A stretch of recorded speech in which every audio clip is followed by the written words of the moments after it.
Another news, all private employment agencies in the country will have to undergo vetting by the government. This is after Labour Secretary Kazungu Kambi revoked all their licenses in a bid to address emerging cases of human trafficking and improve labour migration. KTN's Ian Wafula has a story. An announcement by Labour Cabinet Secretary Kazungu Kambi could just be a stepping stone to the country's labour migration sector. I have directed the acting director, who is here with me, to revoke all accreditation certificates issued to private recruitment agencies.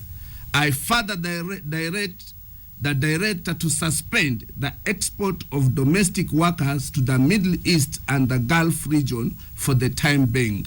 All private employment agencies will be required to apply for accreditation and undergo vetting afresh.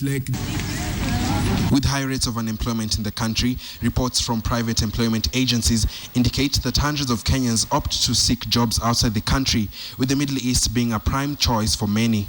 Just 9 months into 2014 alone, at least 3,700 Kenyans made their way to the United Arab Emirates either to work or seek employment. However, for years, a number of complaints have been received from Kenyan workers working particularly in the region, while a number of questions regarding their safety and working conditions remaining unanswered. The vulnerability of migrants workers to exploitation and abuse in the workplace is further compounded by the fact that many of them often fear seeking redress from the authorities. We will have labor agreements signed between some of the key labor destinations, especially with the Gulf, with the help of Ministry of Foreign Affairs.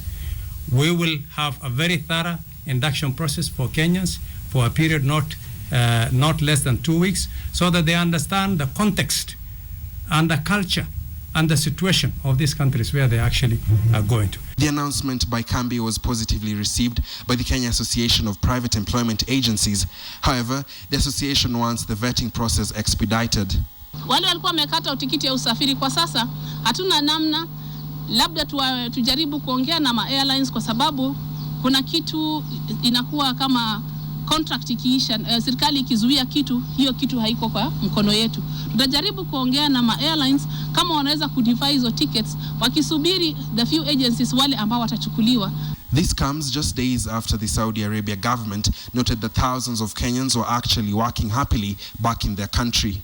The government further says the revocation of licenses is just the first step in improving labor migration in the country.